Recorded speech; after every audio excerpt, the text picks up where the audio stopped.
Melanjutkan materi kemarin. Sebenarnya materi kemarin itu agak rawan kalau tidak disambungkan gitu ya. Tidak disambungkan dengan materi hari ini. Seperti halnya dalam surah Fawailul lil musallin. Itu sangat bahaya sekali gitu. Maka di situ wakofnya termasuk wakof qobih. Kan di dalam ilmu tajwid itu ada 3 macam wakof ya. Nah, ini Ustaz Syamsuddin yang lebih paham ya, karena beliau benar-benar Qori.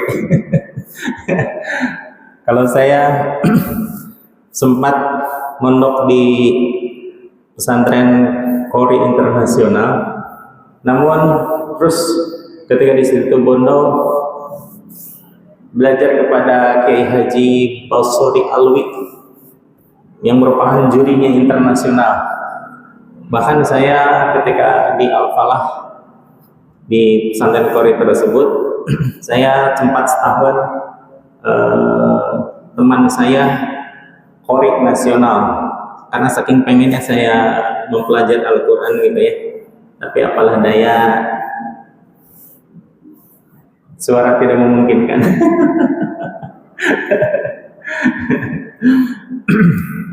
Di dalam surah barusan, fawailul lil musallin, maka celakalah bagi orang-orang yang sholat. Di situ wakaf mah wakaf, tapi wakafnya qobih. Ada wakaf tam, sempurna. Sempurna itu boleh berhenti dan sangat dianjurkan berhenti. Atau juga wakaf hasan, wakaf yang baik apabila berhenti. Dan ada juga wakaf yang itu tidak ada tanda wakafnya, tapi diperbolehkan berhenti. Karena di Indonesia pernah sempat viral itu ya, masalah siratal ladzina an'amta alaihim, berhenti di situ, ghairil maghdubi alaihim waladdallin.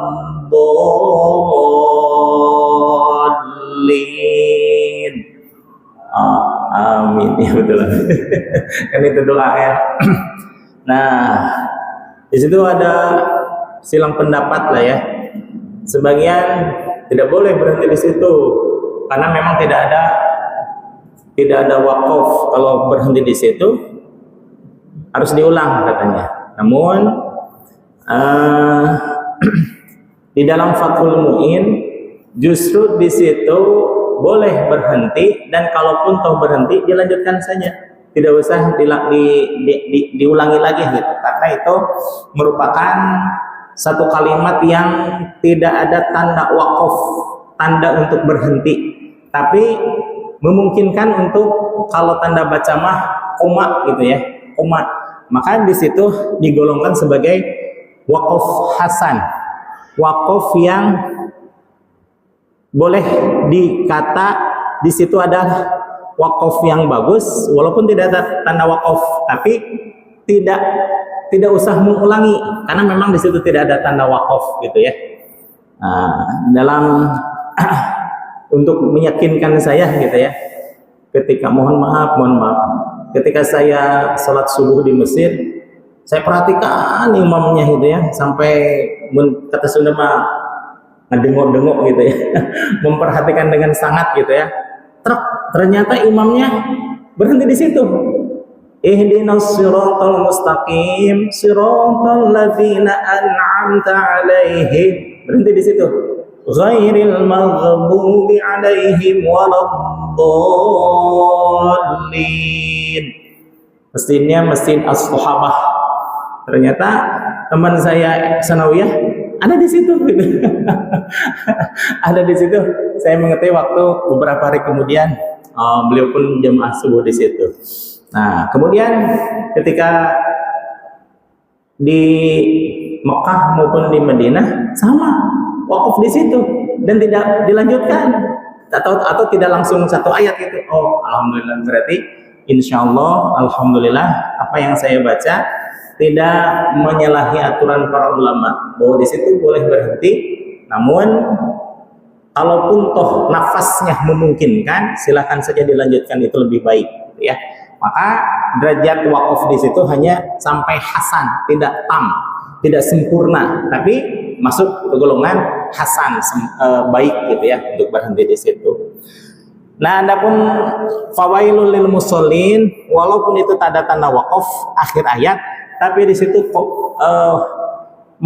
derajat wakafnya adalah derajat wakaf qabih, wakaf yang jelek untuk berhenti di situ, karena dikhawatirkan akan salah pemahamannya. Fawailul lil musallin, maka celakalah bagi orang-orang yang sholat. Itu bagaimana ini katanya? Dalam sisi lain Al-Quran, hadis menyatakan kewajiban untuk sholat, tapi surah apa itu? Fawailul lil musallin alladzina hum an sholatihim sahun alladzina hum yura'una wa al-ma'un. Di dalam surah Al-Ma'un, di situ wakafnya wakaf qabih, karena kalau seandainya berhenti di sini akan rancu dalam pemahaman. Fawailul lil musallin, maka celakalah bagi orang-orang yang sholat. Maksud dari ayat tersebut adalah disambungkan dengan ayat yang berikutnya.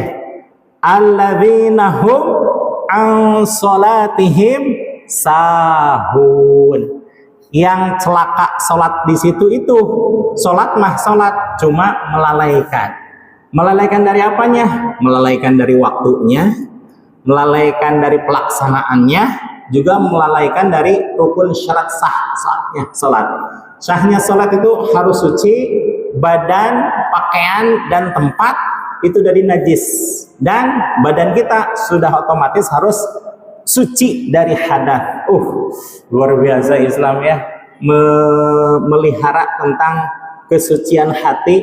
Jangankan hubungan dengan sesama, juga hubungan dengan Allah, hablum minallah, hubungan dengan sesama manusia, hubungan dengan hablum minal alam, sesama makhluk hidup di alam dunia ini, Allah sangat meniti, menata sekali gitu ya tentang tata aturan hidup. Jangan sampai menabrak aturan agama maupun negara gitu ya intinya. Di dalam tanbih, Syekh Abdullah Mubarak bin Nur Muhammad menitipkan pesan kepada murid-muridnya, jangan sampai melanggar aturan agama dan aturan negara. Ini kan dua hal yang sangat istimewa. Kalau melanggar peraturan agama, berarti kita tidak menjadi hamba Allah yang baik. Melanggar peraturan negara, berarti kita bukan warga negara yang baik. Kalau berhubung kita mentaati peraturan agama dan negara, maka insya Allah kita menjadi hamba Allah yang baik dan menjadi warga negara yang baik, hamba Allah yang solid dan warga negara yang baik. Masya Allah, justru inilah kebahagiaan yang kita cari-cari selama ini. Sa'idun fid dunya wa sa'idun fil akhirah. Bahagia di dunia dan bahagia di akhirat, ya. Nah, maksud hati ingin menyampaikan lanjutan materi dari pekan kemarin, tapi ya apa daya ya, waktu kita habis gitu ya. Namun ternyata alhamdulillah Allah menakdirkan kita untuk bertemu lagi. Insya Allah tidak akan ada kesalahpahaman dalam memahami ayat tersebut. Bismillahirrahmanirrahim. Kalau kemarin saya menyatakan hadis tentang ayat Al-Quran ya, wassalatil wusta, salat yang ada di tengah-tengah. Kemudian di sini dinyatakan pula kama qala Rasulullah sallallahu alaihi wasallam, sebagaimana disabdakan oleh Kangjeng Nabi Muhammad sallallahu alaihi wasallam. Kalau guru saya, kalau di teks Arabnya katanya Rasulullah, harus dibaca Rasul. Kalau teksnya berkata waqala nabiyyu sallallahu alaihi wasallam, harus diucapkan adalah nabi gitu ya. Namanya juga ngalogat katanya dulu waktu ketika saya sanawiyah. Tapi karena kebiasaan Kangjeng Nabi Muhammad SAW, mohon maaf, kadang saya terlupa dengan apa yang dipesankan oleh guru saya ya. Tapi saya akan berusaha untuk membaca apa yang dibacakan oleh guru saya. Qala sebagaimana disabdakan Rasulullah sallallahu alaihi wasallam oleh Rasulullah sallallahu alaihi wasallam, inna quluba, bahwa sesungguhnya hati Bani Adama, anak keturunan Nabi Adam alaihi salam, baina usbu'aini, antara dua jarinya Allah Subhanahu wa taala, min asabi'ir rahmani, dari jari-jarinya Allah Subhanahu wa taala yang Maha Rahman, yuqallibuha, yang membolak-balikkan Allah hak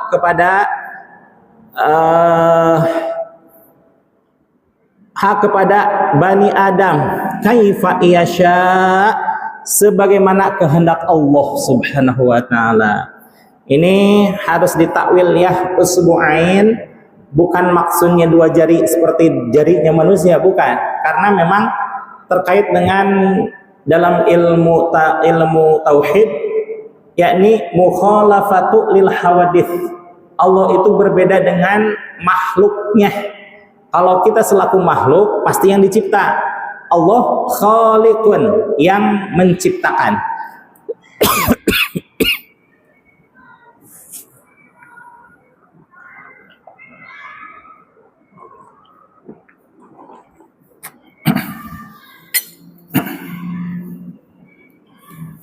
Maka untuk hal-hal yang mutasyabihat, salah satunya berkaitan dengan ayat-ayat yang menyerupakan hakikat Allah dengan sifat-sifat manusia, nah ini harus ditakwil. Usbu'aini, di antara dua kekuasaan Allah, gitu ya. Bukan dalam artian jari. Kalau jari mah manusia tuh ya, atau makhluk yang lainnya. Tapi ini usbu'aininya Allah Subhanahu wa taala. Maka apa kata yang pantas untuk dua jari Allah? Dipelajari siagul kalam, kalimat sebelum atau sesudah yang berkaitan dengan itu. Usbu'aini min asabi'ir rahman, di antara jari-jarinya Allah yang Maha Rahman. Oh, berarti kekuasaan Allah, gitu ya caranya ya. Takwil. Usbu'aini, di antara dua kekuasaan Allah, min asabi'ir rahman, di antara kekuasaan Allah yang bersifat Rahman. Yuqallibuha, yang membolak-balikan Allah hak kepada Bani Adam, kaifa yasha, sebagaimana dia kehendakinya. Rawahu al-Muslim. Baina usbu'aini ini, bahwa manusia berada di dalam dua kekuasaan Allah Subhanahu wa taala. Wal muradu, nah ini baru ini perkataan Tuan Syekh Abdul Qadir Al-Jailani mengenai hadis di atas atau mensyarahi hadis di atas ya. Wal muradu, adapun yang dimaksud dengan usbu'ain, minal usbu'aini, dari dua jari-jarinya, sifatal qahri wal lutfi, yakni dua sifat qahri. Qahrun itu adalah memaksa, wal latif, dan lembut. Sebagaimana sifat ayah dan ibu. Ayah dan ibu itu memiliki sifat maha memaksa, bukan maha ya, memiliki sifat keras, dan ibu itu memiliki sifat lembut. Dan ini diajarkan kepada putra-putrinya. Nah, jadilah sebuah keluarga melihat kekerasan seorang ayah dalam artian tangguh ketika mencari nafkah, tidak menyerah ketika tidak sesuai dengan harapan, dan juga ulet dalam bekerja, maka dilihat oleh anak-anaknya, oh, laki-laki itu harus memiliki sifat qahr, memiliki sifat tanggung jawab, memiliki sifat berani menanggung resiko apapun yang terjadi. Jangan sampai ya, ada sebuah keluarga yang agak kebalik, nggak normal nih. Maksudnya si istrinya kerja, punya bisnis bagus, memang dia berbisnis, si laki-lakinya diam aja di rumah. Pas suatu saat istrinya padahal lemah lembut menyatakannya, bang, katanya, apa tidak sebaiknya abang mencari nafkah yang lain? Loh emang kenapa katanya? Ya selama ini abang kan diam di rumah katanya, sementara saya yang keluar rumah gitu. Cari nafkah, bisnis dan lain sebagainya. Abang malah nyuci piring, nyuci pakaian, sapu-sapu dan lain sebagainya. Kata si suaminya, enakan gini deh katanya. Lah emang kenapa? Ya enak seperti inilah katanya. Bagi laki-laki yang normal gitu ya, ya justru tidak enak. Laki-laki itu fitrahnya di luar rumah, sedangkan wanita fitrahnya di dalam rumah. Dalam artian segala sesuatu yang berkaitan dengan rumah tangga, kepalanya adalah istri, dan segala sesuatu yang berkaitan dengan nafkah itu adalah urusannya suami. Si suami kalau punya katakanlah bisnis di luaran, si istri jangan sampai curiga. Saya pernah itu ya, punya sahabat di Tasikmalaya, karena saking curiganya itu istri, kebetulan si suaminya ini agak kurang ekonominya gitu ya. Karena cemburunya besar si istri, kemudian, dan mohon maaf, profesi si suaminya itu apa namanya, kenek, sampai dikuntil diikuti itu ngenek-ngenek itu dari pagi sampai sore sampai si suami agak malu juga pada supirnya. Wah kalau gitu mah nggak jadilah katanya. Nah memang ada apa namanya, batas-batas tertentu ya antara suami dengan istri untuk membina rumah tangga yang harmonis itu. Saling memberikan kepercayaan, dan juga kuncinya adalah komunikasi. Walaupun memang sewajarnya laki-laki berada di luar rumah dari pagi sampai sore, atau bahkan sampai malam, atau bahkan berminggu-minggu atau berbulan-bulan, tapi kalau seandainya si istrinya pengertian bahwa memang itu tugas suami, dan suami tidak macam-macam, ya biasa-biasa saja gitu ya. Tidak sampai harus cemburu gitu ya, dan lain sebagainya. Maka kalau seandainya ada cemburu, biasanya agak retak-retak tuh, segera diperbaiki keretakan tersebut. Teringat kepada Profesor B.J. Habibie gitu ya, yang mendapatkan julukan di Jermannya itu Mr. Crack. Mr. Crack itu orang yang menemukan keretakan sehingga pesawat itu tidak akan retak lagi, karena dengan teorinya B.J. Habibie. Sampai sekarang itu walaupun orangnya sudah meninggal, royaltinya tidak akan pernah hapus itu. Luar biasa itu. Kemana itu perginya? Ya kepada putra-putrinya lah, kepada putrinya, pada ahli warisnya gitu ya. Nah, dan demikian juga suami atau istri kalau seandainya melihat keretakan, segera diperbaiki. Dengan cara apa? Dengan cara komunikasi gitu ya. Saya juga pernah melihat satu drama gitu ya, si suami dan si istri sama-sama tidak komunikasi. Ini luar biasa. Kenapa? 20 tahun tidak saling bicara, sampai akhirnya putra-putrinya berinisiatif untuk mendamaikan ayah dan ibunya. Kemudian dibikinlah satu drama terjadi di taman, sebuah taman. Sang suami mengungkapkan apa yang menjadi kekesalannya, si istri pun mendengarkan apa yang menjadi ganjalan bagi suami. Ternyata hanya sepele. Kenapa? Si suami pernah cemburu kepada istrinya waktu pulang kerja ngobrol sama lelaki yang lain. Hanya masalah itu gitu ya. Coba kalau dibicarakan dari dulu gitu ya, 20 tahun tidak sia-sia melayang begitu saja. Gitu ya. Intinya adalah komunikasi. Nah, demikian juga dalam masalah agama gitu ya. Kalau suatu permasalahan, katakanlah kita mempelajari teks bahasa Arab dari Al-Quran dan hadis, ada hal-hal yang tidak difahami. Kalau seandainya tidak difahami, bukannya didiemin saja, tapi bertanyalah. Kalau sekarang mah bertanya, ya insya Allah mohon maaf ya, tidak harus sampai ke ustaz, tidak, apalagi kepada para kiai, apalagi pada para syekh gitu ya. Malu-malu mah langsung aja kita tanya pada AI gitu ya. Misal gitu ya, misal saya malu gitu ya menanyakan ini teh gimana gitu ya cara bacanya. Kok ini lain dari yang lain, dari yang dilihat dari sorof dan nahu tidak masuk nih. Tinggal klik bagaimana pembacaan huruf tersebut keluar sendiri. Gitu ya. Intinya adalah komunikasi. Misal ketika kita membaca suatu hadis, al-ma'u minal ma'i, air itu dari air. Kalau kita tidak paham air itu dari air, ya kalau terjemahannya memang betul al-ma'u minal ma'i, air itu dari air. Tapi makna yang sesungguhnya adalah yang dimaksud oleh Kangjeng Nabi Muhammad SAW, al-ma'u adapun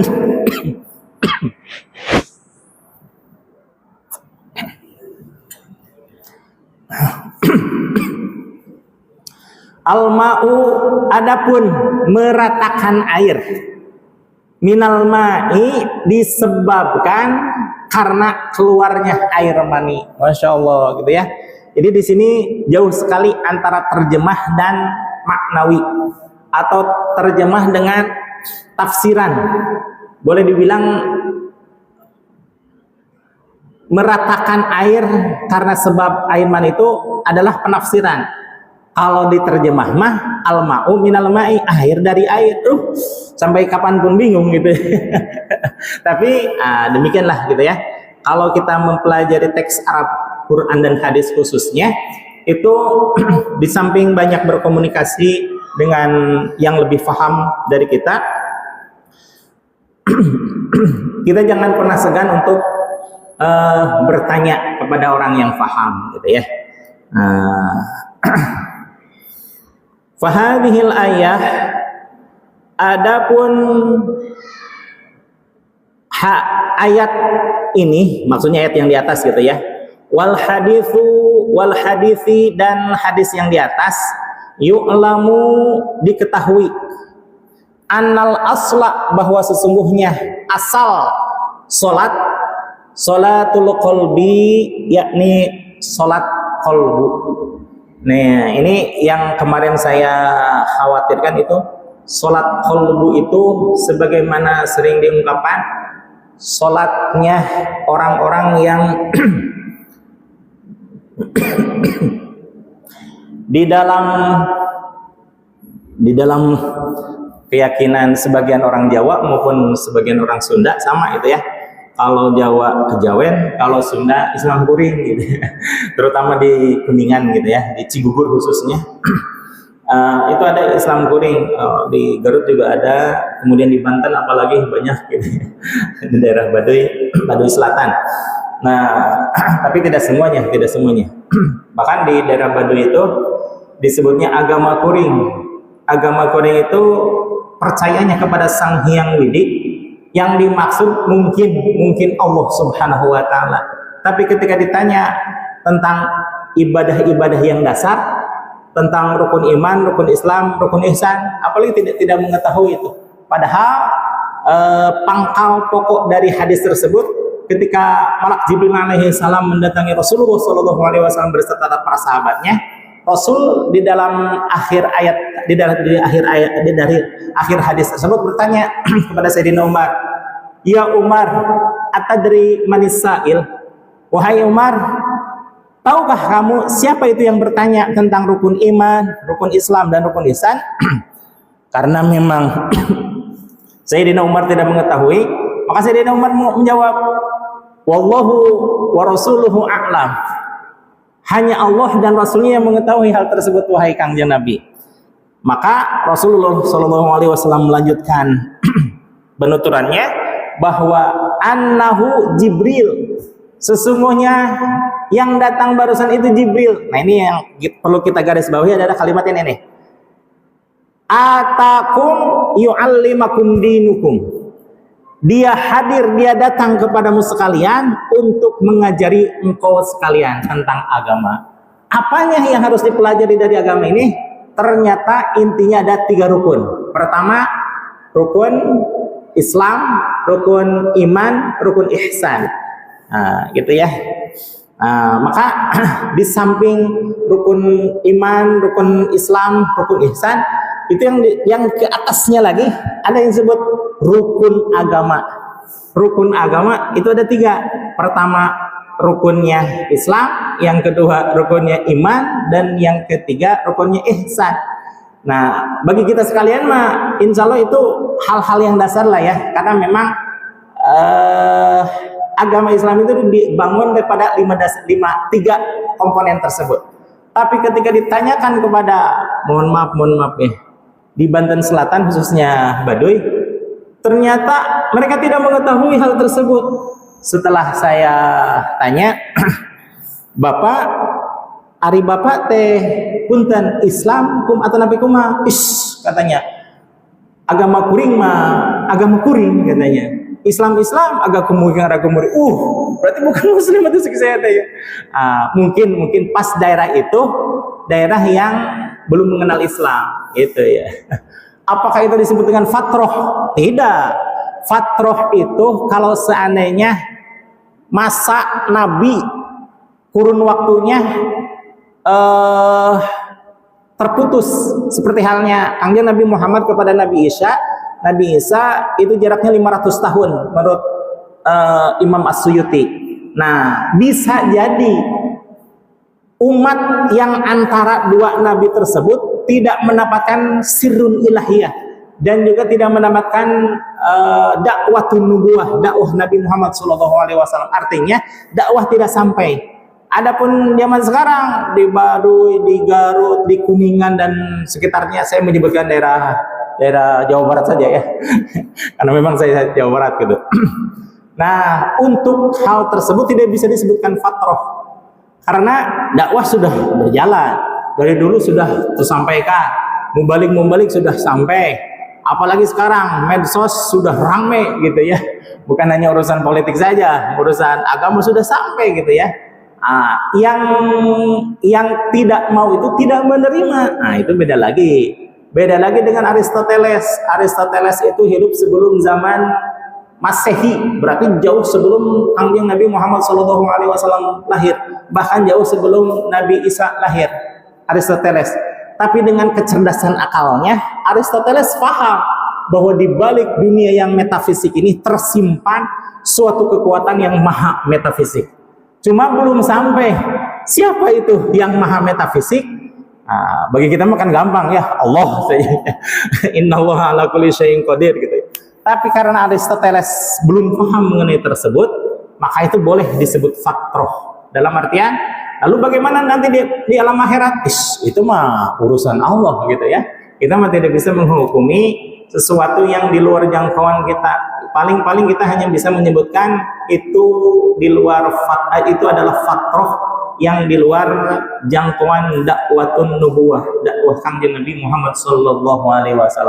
Adapun selanjutnya terserah Allah gitu ya, terserah Allah.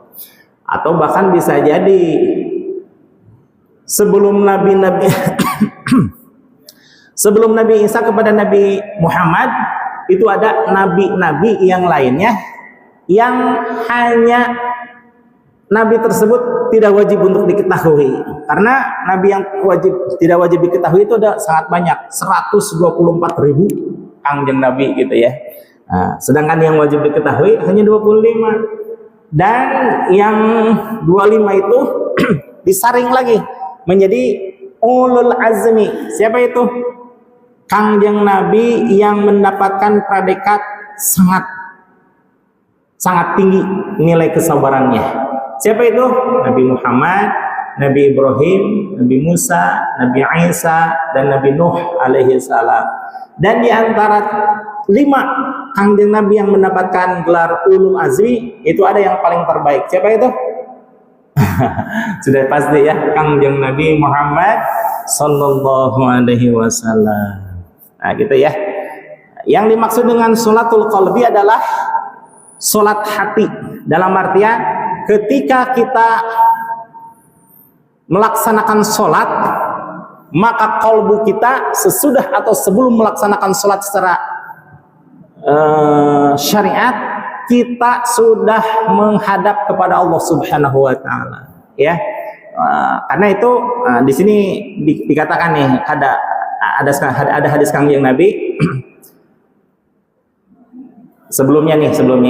Fa idza ghafala an salatihi, dan apabila lupa kepada salat hati tersebut, fasadat salatuhu, maka salat syariatnya bisa menjadi batal, bisa menjadi rusak.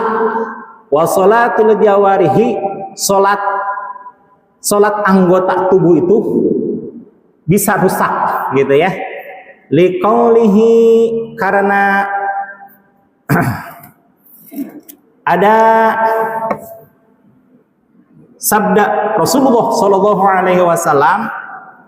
Ini ayatnya bukan hadis, walaupun liqaulihi Shallallahu Alaihi Wasallam, karena ada ucapan Kangjeng Nabi Muhammad Shallallahu Alaihi Wasallam, la sholata illa bihuduril qalbi. Subhanallah gitu ya. Hadis ini jarang disampaikan. La sholata illa bihuduril qalbi. Tidak sempurna salatnya kecuali dengan hadirnya qalbu. Masya Allah. Bapak hadirin jemaah sekalian, ada salat, ada kalimah la yang diartikan tidak sempurna, juga ada salat ada kalimah la yang diartikan tidak sah salatnya. Mana? Kalau ini mah tidak sah maknanya ya. La sholata liman lam yaqra bi Fatihatil Kitab. Tidak sah salatnya orang yang tidak membaca surah Al-Fatihah. Kenapa? Karena surah Al-Fatihah itu rukun. Rukun itu sesuatu yang harus ada ketika pekerjaan itu dilaksanakan. Rukun, salah satu rukun masjid nih, salah satu rukun bangunan itu adanya tiang. Kalau ada tiang, kira-kira jadi nggak nih masjid? Nggak mungkin ya, karena rukun itu tiang ya. Salah satu rukun di bangunan itu tiang. Demikian pula sholat. Sholat itu salah satu rukun dari rukun yang 17 itu adanya surah Al-Fatihah. Surah Al-Fatihah walaupun ketika dibaca berjamaah itu seakan-akan yang pengikut madhab Imam Syafi'i seakan-akan tidak membaca. Kenapa? Dibacanya ketika imam membaca surah dari mulai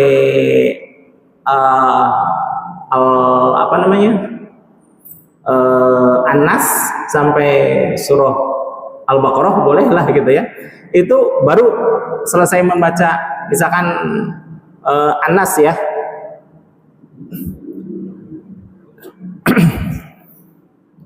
Minal jinnati wan nas, baru tuh apa? Bukan waladhdallin.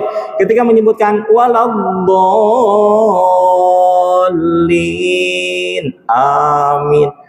Barulah para makmum membaca surah Al-Fatihah gitu ya. Jadi pembacaannya bagaimana? Pembacaannya berbarengan dengan baca surahnya imam dengan baca Al-Fatihahnya para makmum, begitu ya.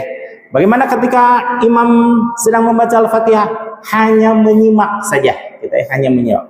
Beda kalau dengan sama dalam madhab Imam Hanafi pun sama. Ketika dinyatakan kisah tentang perdebatan antara Imam Hanafi dengan murid-muridnya yang kurang puas karena tertunda gitu bacaan Al-Fatihahnya. Kemudian orang-orang kita unjuk rasa aja katanya kepada Imam Hanafi. Ayolah bareng-bareng, katakanlah ada 20 orang gitu ya. Datang kepada Imam Hanafi, kemudian setelah bertemu dengan Imam Hanafi, ditanyalah, apa maksud tuan datang ke sini katanya. Kami ingin protes tentang Al-Fatihah katanya. Fatihah bagaimana gitu. Yang ini menjawab, yang ini mengajukan alasan. Kemudian kata Imam Hanafi, coba sendiri dulu katanya, sendiri dulu. Kemudian mengacunglah salah satu di antara orang yang protes itu gitu ya. Baru juga begini Tuan Syekh, baru juga mau bilang seperti itu ya. Tuan Syekh Imam Hanafi menyatakan, sebentar. Kalau seandainya yang berbicara ini disepakati oleh semuanya, kira-kira menerima nggak semuanya? Menerima katanya. Kemudian apa yang menjadi protes bapak-bapak semuanya? Apakah terwakili dengan bapak ini? Terwakili katanya. Kemudian Imam Hanafi memang karena paling jago tentang aklinya, dalil aklinya. Kemudian Imam Hanafi menyatakan, seperti itu pula bapak-bapak katanya. Sebelum saya meneliti tentang jauh apa itu protes Al-Fatihah, yang menyatakan Al-Fatihah itu cukup sendiri saja. Katakanlah bapak-bapak hadirin semuanya berjamaah sholat, yang menjadi imam kan satu, yang membaca siapa? Imam. Kemudian yang lainnya atau yang bermakmum merasa terwakili kan dengan bacaan imam tersebut, terwakili. Nah seperti itu katanya. Oh iya katanya. Walaupun wajib mah tetap wajib karena itu rukun, tapi rukun itu hanya sebatas membaca Al-Fatihah, tidak membaca surah.